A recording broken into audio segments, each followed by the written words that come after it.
All right, folks, it appears as though we had some technical difficulties. We started this operation, and then our hardware-software interface gave us a user error, so we're starting over because I just called Al Gore about his internet thing, and he said, we're okay. So I hope you can get whatever is being fed through this live stream.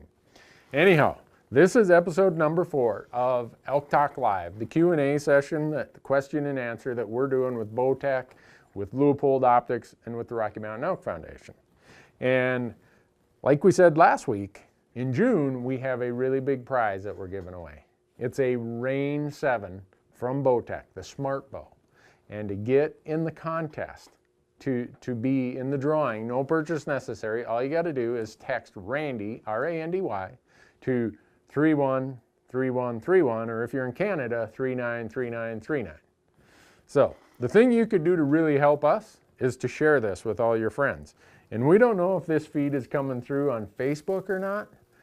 We know it's coming through on Livestream and on all of our web pages, but we're not seeing it on the Facebook feed. So the good news is we have a whole host of questions from last week that we can go to that we never got answered. So please be sharing this if you're seeing it on your Facebook page, and go to the live stream and ask us the questions.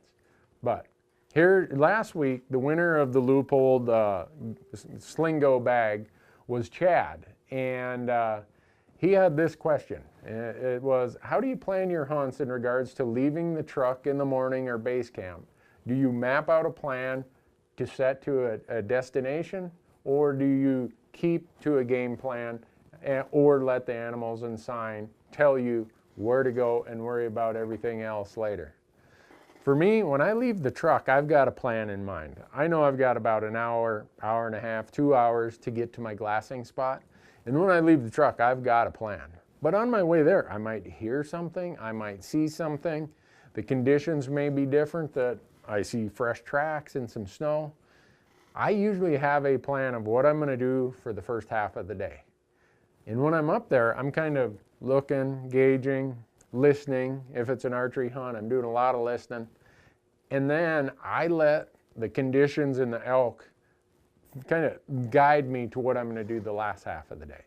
And then when I'm done that night, when I'm walking out in the dark, my mind is saying, all right, what is my plan for the next day? What am I going to do the next morning when I get up? And I usually do that. So anyhow, that's the question that Chad asked last week.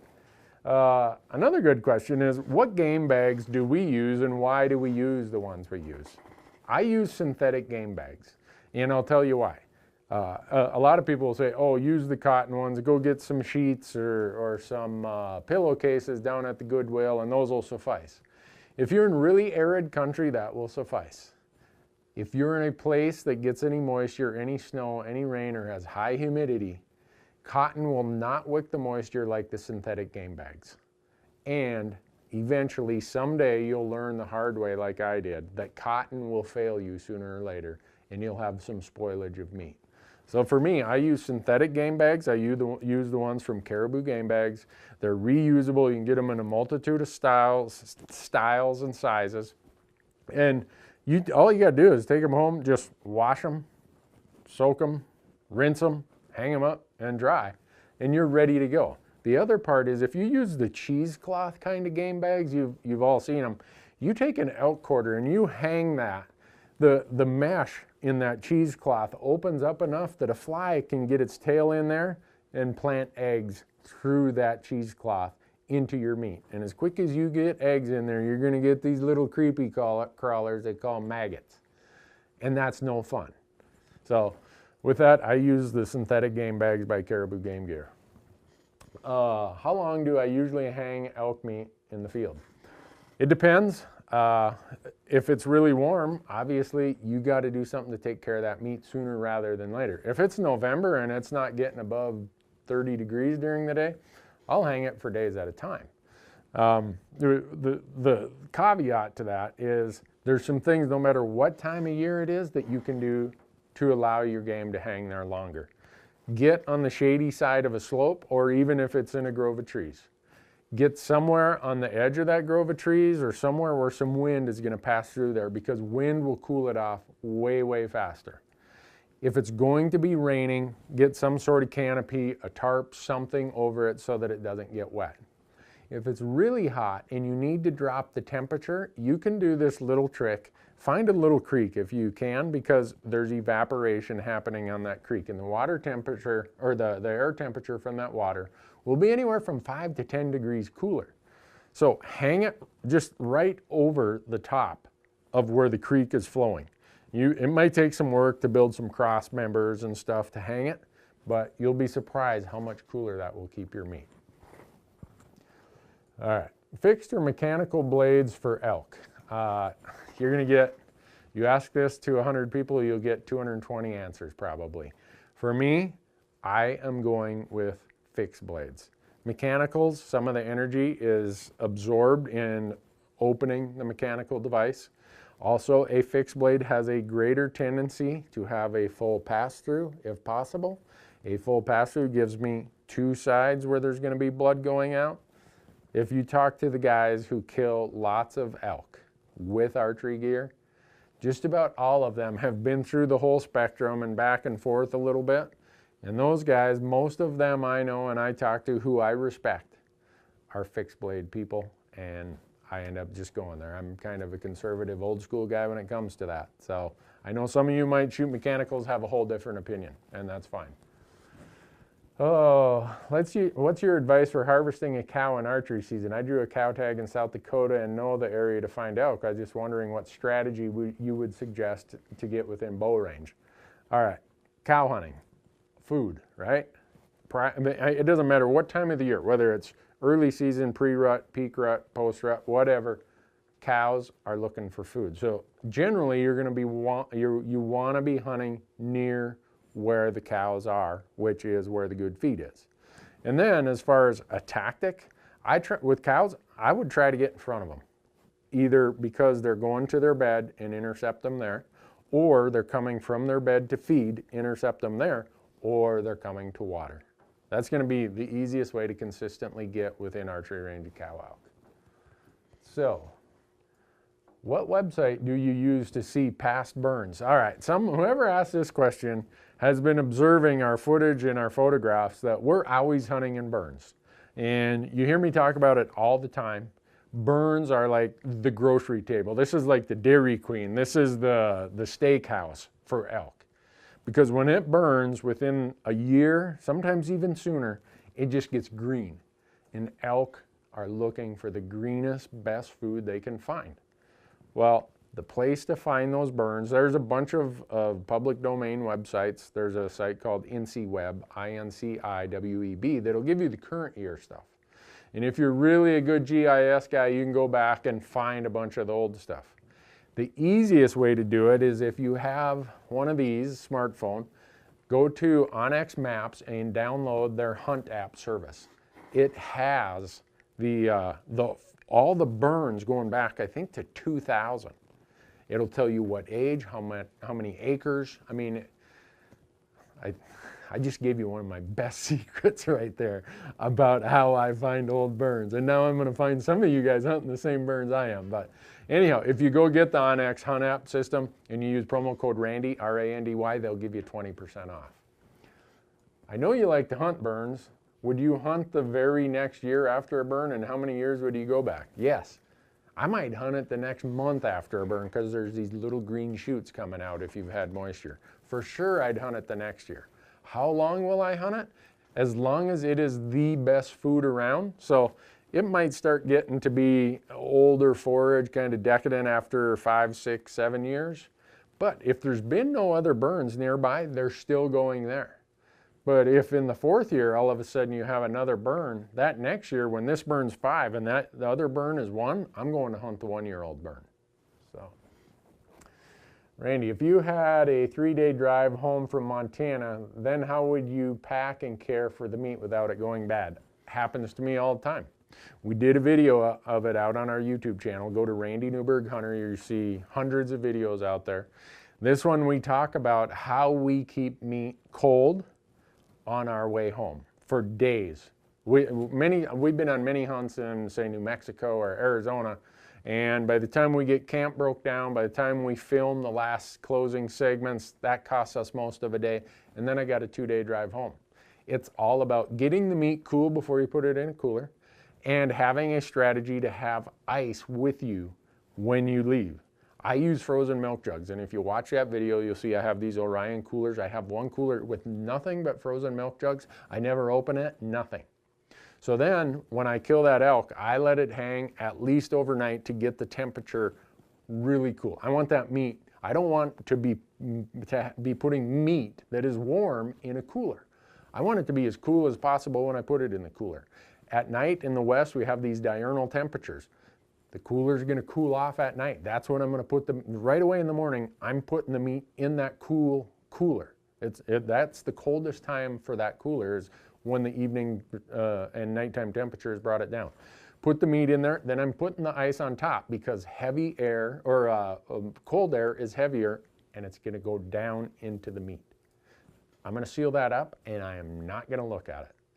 If you really want to shorten the life of your ice, your cooler, everything else, keep looking.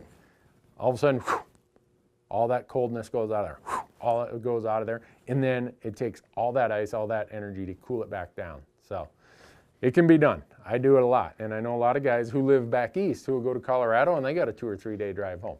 They still figure out how to do it. So, do you apply in lower population units as a strategy to get away from high hunter densities? If you do, what strategy do you use to locate elk in those areas? Yes, I do.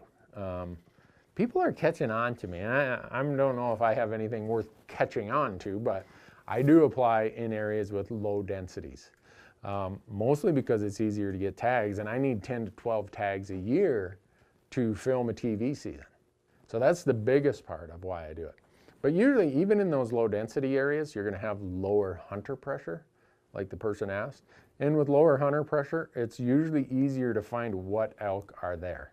Now, I don't wanna go into some place where the densities are so low that, you know, there's a unit that's 400 square miles and there's only 40 elk. No, I'm not doing that. There's always this kind of intersection of, all right, where's the lowest density or the highest density that still has good drawing odds? And that's what I look for. Is dry ice a good option to keep meat cool? Yes, it can be. Just know that there's some issues with dry ice. If you're flying, you need to make sure the airline knows. Dry ice will definitely help, and it's more expensive, but if you're going on a long route, don't discount using dry ice. Do I play the thermals in the morning and evening? Yes. If you don't play the thermals, the odds are you're not going to see many elk.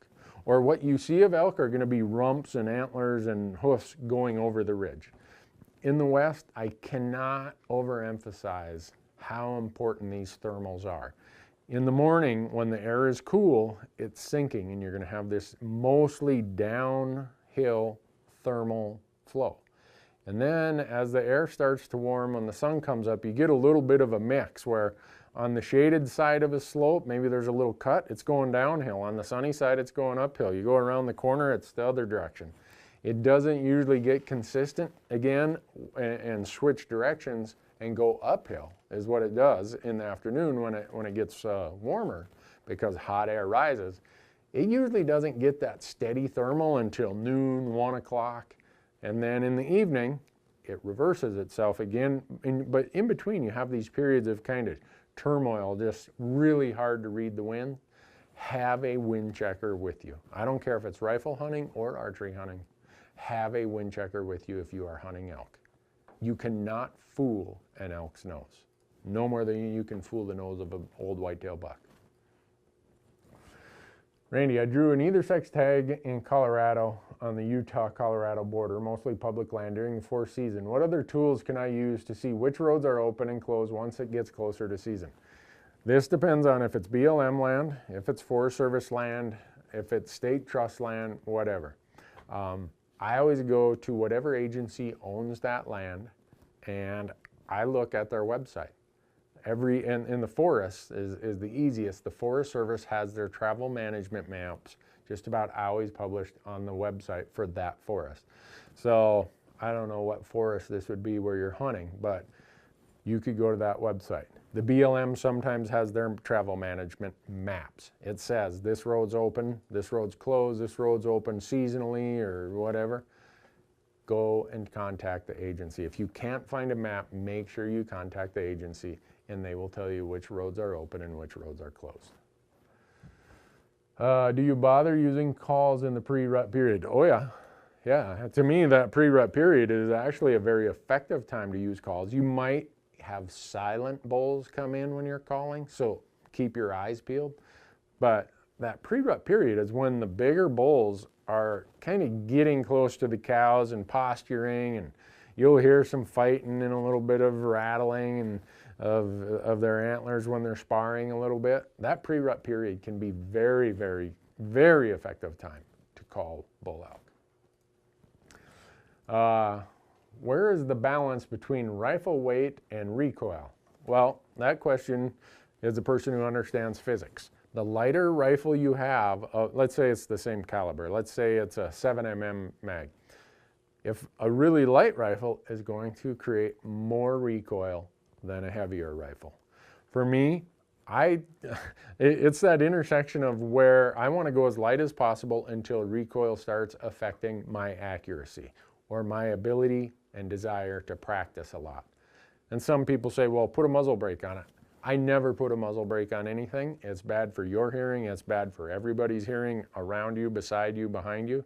If you need a muzzle brake, this is my opinion, you've probably stepped too far beyond what you need as far as reducing weight or what caliber / cartridge you're shooting. Find where you can get the best intersection of weight as light as possible with recoil that doesn't affect your shooting performance. Seems like most of your hunts are limited entry. Do you ever hunt over the counter? I hunt over the counter a lot, whether it's for elk, whether it's for deer. At Colorado, I think we've done 4 or 5 over the counter elk hunts in Colorado. We've done quite a few of them here in Montana. So I do all my deer hunts in Montana are over the counter. Last year I did Arizona deer over the counter. Some states are just all limited entry for non-residents. So Nevada, you're not doing over the counter. Colorado deer, you're not doing over the counter. Wyoming elk, you're not really doing over the counter. So we do quite a few of them. All of our bear hunts, except for Alaska, are over the counter. So we go do as many of those as is needed to fill the schedule also. Is scent control worth it, or do you just play the wind? Well, to me, playing the wind is scent control. I think this might be someone who whitetail hunts, who you know, in tree stands, a lot of guys are very scent conscious. I play the wind. I don't worry about all these, I call them concoctions, whatever you want to call them, scent products. Don't worry about it.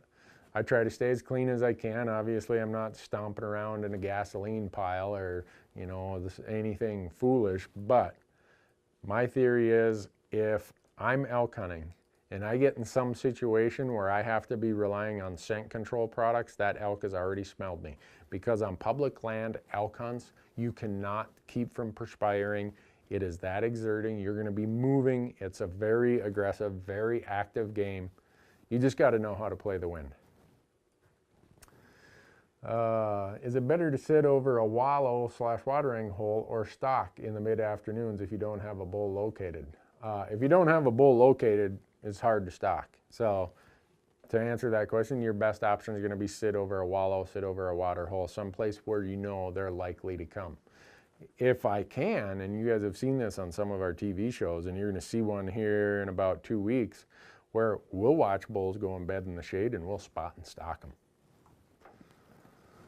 Let's see, how do you find good potential glassing locations from a map if you've never been to the area? Well, I would suggest anybody get familiar with reading topo maps.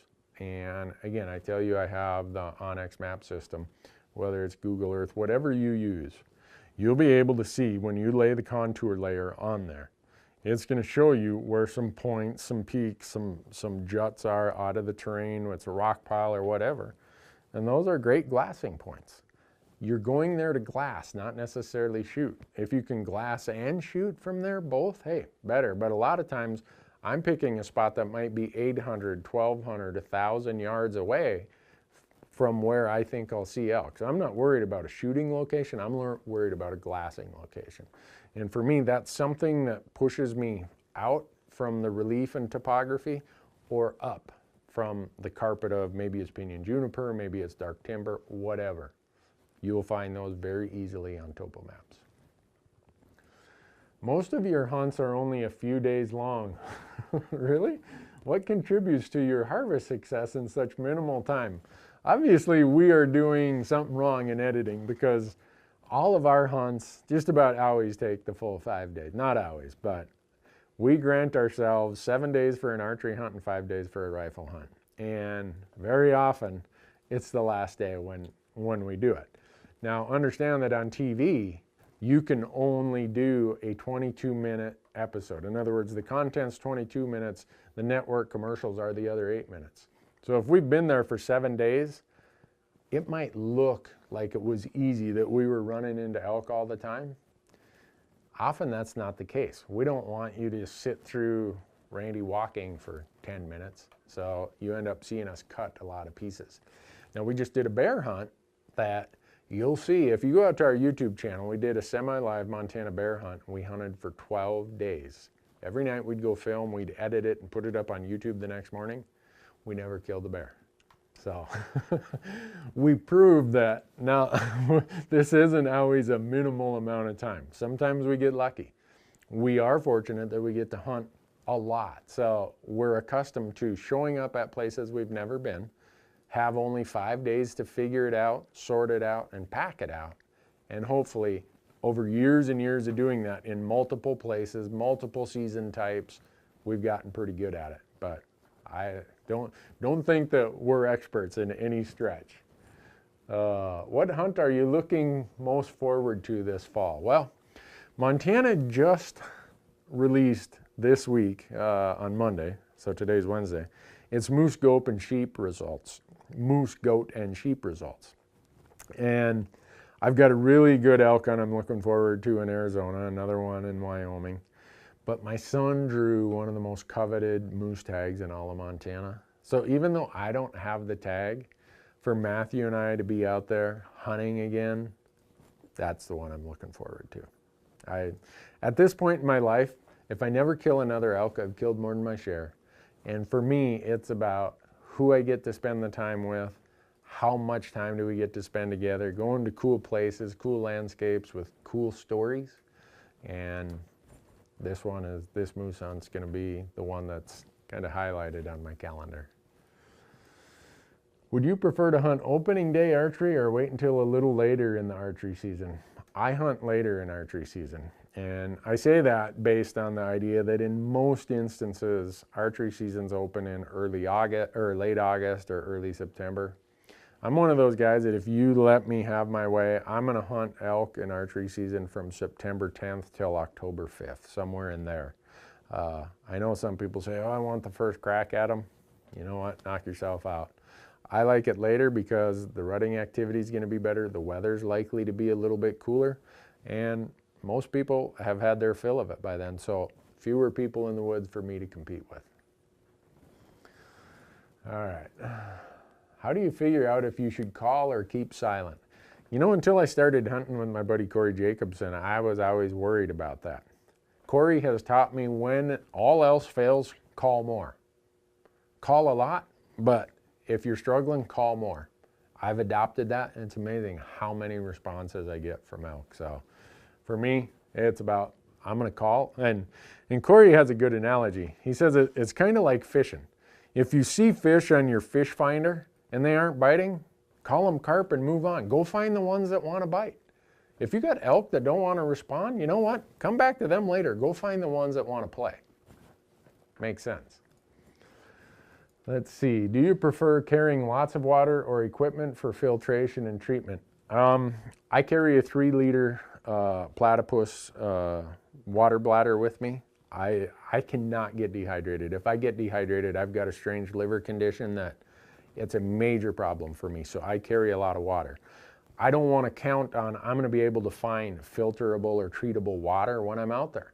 A lot of times, especially in the states where it's really dry and arid, the only stuff there to treat is from cattle tanks or some sort of old skanky tank or dirt pond.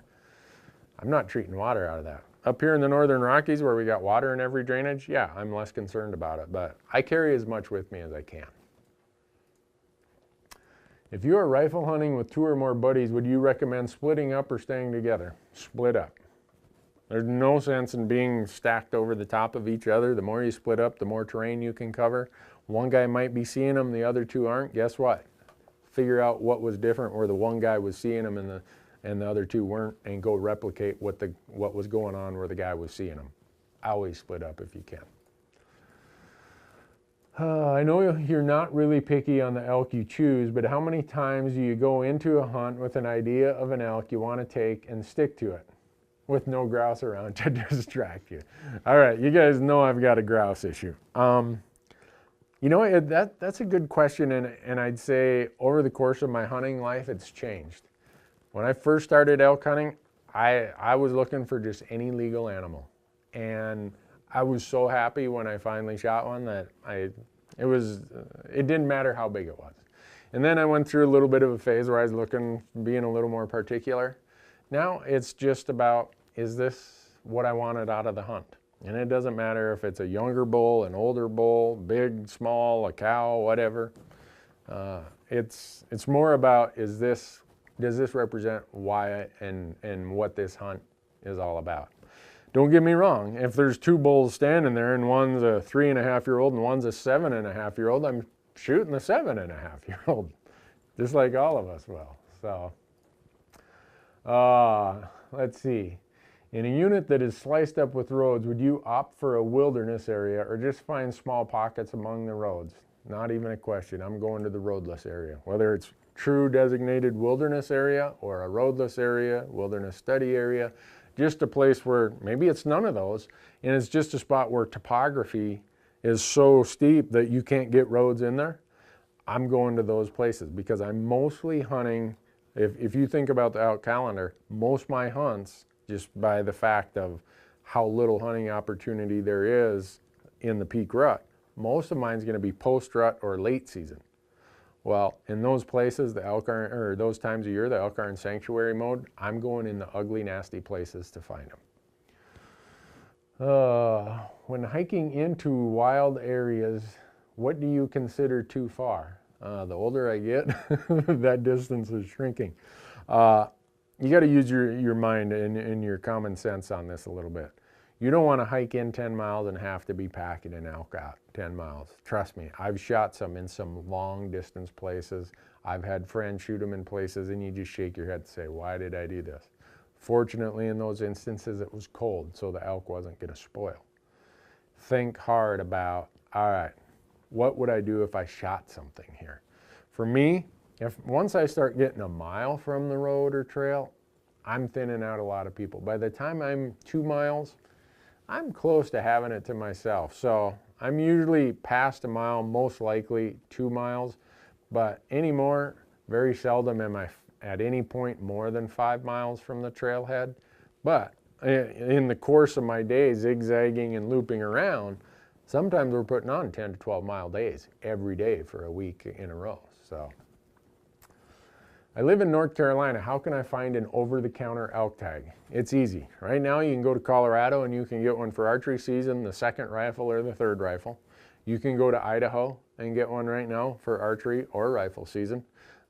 Montana, most of them sold out this year. There's a few that are still there. People are turning them back in and you can get one there. So right there's 3 really quick ways. If you want to go cow hunting, Colorado has a whole list of leftover cow tags. Wyoming has a list of leftover cow tags. So whether you live in North Carolina or anywhere, there's a ton of options. We have a YouTube video out there actually that says hunt elk every year, and you should. And here's a thought on that. A lot of people will wait 20 years to draw the tag of a lifetime. And in those 20 years, they've been not elk hunting. Well, they draw this great tag and they have hardly any elk hunting experience. That is a tough slope to climb. go out and do it. Even if it's not for the big old age class bulls, just go and do it. It's so much fun. I mean, especially archery season. Bugling elk do something to the human body, the human soul, that kind of is, it's addicting. And it will then force you to say, I want to chase these things in rifle season. I want to chase these things anytime. So go and do it. There's so much opportunity. And also, if we are now live on Facebook, which I'm not sure if we are, but if we are, please be sharing this with your friends. And if you want to be in the drawing for the Bowtech Rain 7 Smart Bow, the big prize for June, text Randy to 313131. And if you're in Canada, 393939. So, all right, what else we got here? If you get a bull that is responding to calling, do you sit tight and wait for him to come to you, or do you move in on him? Whew, I'm going. They're not coming to you as a general rule. You see that? I mean, if there's one thing about TV that I think ruins a lot of elk hunting, it's you see people on these ranches where the elk have never been molested, that you have 40 cows with a big herd bull and you have 10 satellite bulls. And the guy blows his flute and all of a sudden here a satellite bull comes running in. That's not how it happens on public land. In most instances, if that bull has cows, he's taking those cows and he's going away unless you get within his comfort zone. Get within his comfort zone and get him uncomfortable, get him mad, and then he will come to you. He's not coming 200, 300, 400 yards to your calling. You better be really close. You need to represent a threat to him before he's going to come and check you out, if he's the herd bull. Some of the satellite bulls, yeah, they'll come over the knob, the 100 yards, but as a general rule, get as close to that bugle as you can and challenge him. How do you hunt an area with predominantly south-facing slopes? Depends on the time of year. South-facing slopes might not be all bad, but as a general rule, I don't. What I'll do is I'll hike to get out of that drainage so I can glass some northeast or northwest facing slopes, possibly some full east facing slopes. Don't just deal or accept what the landscape deals you. Get on a trail, get on your feet, and go hike to places that have a variety of terrain, a variety of slope exposures, because you never know where the elk are going to prefer. And once you find them in that spot, you'll probably be able to replicate that by looking in similar type of locations. How long does it generally take you to skin and quarter an elk? Usually I have a camera guy with me, so I've done it by myself before, but usually if it's me and another person, we can get an elk taken care of in less than 2 hours. And we've got the video out there on our YouTube channel. It's called the Gutless Method, and it's got tens of thousands of downloads of people watching how we do it. And once you do it, it's not that hard. We've even done the same thing with a whitetail, because we know a lot of you live in places where you don't have an elk to practice on. Well, guess what? If you want to practice this gutting or this gutless method of boning and quartering, practice on a whitetail at home if you don't live where there are elk, because everything is pretty much the same on an elk. It's just a matter of size and scale. Don't show up in Colorado in September. The first time you have to do this is when you're on some steep slope and it's 80 degrees out, because that's not a good time to have to learn. Let's see. Have you ever taken your wife elk hunting? Yes, and I wish she was sitting here right now and could tell some of the stories about us elk hunting. The very first time we went elk hunting, I used to wear glasses before I had LASIK surgery. My glasses fogged up, and we stopped, and all of a sudden here comes an elk, and she's like, look at that big thing. I'm like, where? I can't see the darn thing. Drop my glasses, now I can't see anything either. And I hand her the rifle, I'm like, shoot it. And by the time that whole fiasco exchange of, I guess, colorful words finished, she had taken a shot of an elk parting over the ridge, and I got a lot of those, but my wife used to hunt with me a lot, and she's a way better shot than I am. She's a way better hunter than I am, but now she says, you bring it home, I'll enjoy it, but it's up to you. How would you hunt thick country where glassing game is hard? I would go someplace that's not as thick. I'd find disruptions in that thickness. And it might just be an avalanche chute. It might be a small burn. It might be a small rock pile. It might be something very small. I'm hunting edges. I'm hunting disruptions to the landscape where elk prefer to feed, but yet is close to where they can go and find safety and bedding. I don't hunt these big blanketed carpet of dark timber. There's some elk in there. The densities are usually very low. It's very difficult hunting. So I just go and find other places. In a lot of wilderness areas with no cell service, what is a good GPS setup? Well, you can go with the traditional handheld GPS. I have a Garmin Montana. It's a 600. They don't even make it anymore, but that's what I use. The other thing is these right here. Smartphone has a GPS in it, and a lot of people say, oh, I don't have cell service. What do I do? Well, this GPS works whether you have cell service or not.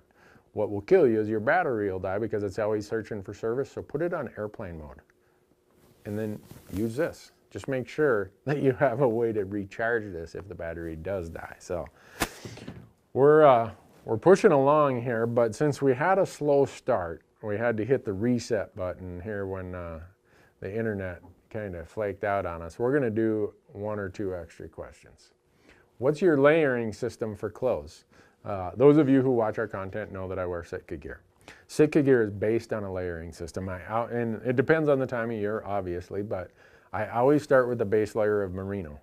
It might just be a merino top, and then on top of that, I usually have just a vest. When I leave the trailhead, that's all I'm hiking with. If it's warmer weather, I'm just going with my merino top and whatever pants I think are comfortable. In my pack, I have the rest of the layers because when I get to the top of that ridge, and I've been hiking for 2 hours, I'm sweating. Maybe it's November and it's cold and windy. First thing I do is I stand there and I let the wind take all this moisture off me, and then I start stacking my layers. If it's really hot, layering's really not an issue. So I'm mostly thinking about layering in the later part of elk season. And I'm wanting to do something that evaporates the moisture from my surface quickly. Once it's evaporated, then I'm looking for some sort of space, air pockets that create insulation. And then my outer layer is always something that is protecting me from the weather with a really good DWR finish. Probably, in my case, my elk hunting uniform, if you go to the Sitka website, is just about always in the late season, Jetstream jacket with layers underneath it with a timberline pant. Last question. What knife or tools do you use to skin and quarter an elk? Is it worth the money to get the whole set of knives? If you go and watch that gutless video that we have, it's pretty simple. You'll see what I use. If all I have, if weight is such an issue that I can't bring a bigger knife, I have a Gerbil scalpel blade, replaceable blade, Vital. It's a little orange plastic handle knife, and you can replace the blades when they get dull. That is my go-to. Now, if weight isn't a big issue, I also have a Gator Premium. These are a really, really stout knife. I think the steel on it is S30V, if I remember right. And that thing will cut like you can't believe. And sometimes when you're taking the head off doing a European mount, you really want something strong that you can really reef in there. And those scalpel blade knives sometimes just don't allow for that. So if you look in my pack, and we've done a bunch of bag dumps also that will out on our YouTube channel that'll show you the knives I carry. But I have a Gerber Vital, and then often I have the Gerber Gator Premium. So I think that's going to be a wrap, folks. Thanks so much for watching. Please continue to share this with all your friends, all your hunting folks. Have all your questions ready for next week. Hopefully we don't have a technical difficulty right out of the gate. And thanks to Bowtech, to Leupold, and the Rocky Mountain Elk Foundation for making all of this possible. And again, if you want to get in the drawing for the grand prize, the big prize we have in June, the Bowtech Smart Bow, the Rain 7, text Randy, R-A-N-D-Y, to 313131. And with that, it's a wrap for another week, and I think we're done. Thanks for watching. Are we done, guys? Are we going Dairy Queen? Are we done? What?